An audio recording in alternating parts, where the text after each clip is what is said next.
ये बात बड़ी सरल लगती है। जिसे भगवान का साक्षात्कार मिल जाए उसे दुख नहीं सताते, पर सत्य इससे कहीं गहरा है। लोग समझते हैं कि ईश्वर का दर्शन मतलब जीवन में कोई कष्ट नहीं रहेगा, न दुख, न बीमारी, न संघर्ष। पर जिन महापुरुषों ने वास्तव में भगवान को पाया है वो बताते हैं कि दुख मिटते नहीं, दुख का अर्थ बदल जाता है। देखो, प्रेमानंद जी कहते हैं, मुझे स्वयं महादेव के दर्शन हुए।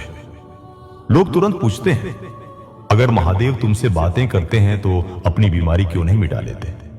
प्रेमानंद जी मुस्कुरा देते हैं और कहते हैं, यह शरीर तो मांस हड्डी का एक पुतला है, इसका धर्म है टूटना। तो क्या एक मच्छर को मारने के लिए मैं ब्रह्मास्त्र चलाऊं? क्या अद्भुत उत्तर है। ठीक यही उत्तर रामकृष्ण परमहंस ने भी दिया था। मां काली स्वयं उनसे बातें करती थी। उनके चरणों में वे बालक की तरह सो जाते थे। लेकिन गले में रोग हुआ तो शिष्यों ने पूछा, मां से क्यों नहीं कहते आपको ठीक कर दें? परमहंस हंस पड़े। यह रोग मेरे पिछले कर्मों का फल है। अगर आज इसे हटवा दूं तो अगले जन्म में इसे और कठोर रूप में भोगना पड़ेगा।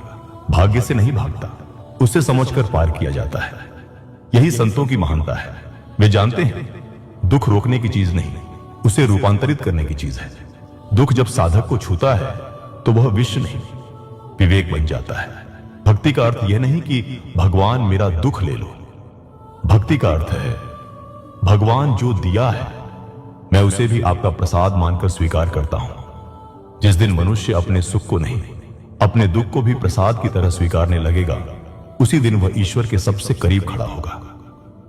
क्योंकि दुख तो सभी के जीवन में है, पर जिसे समझ में आ जाए कि दुख दंड नहीं, धारण है, सीढ़ी है, शुद्धि है, वही वास्तव में प्रभु का साक्षात्कार करता है।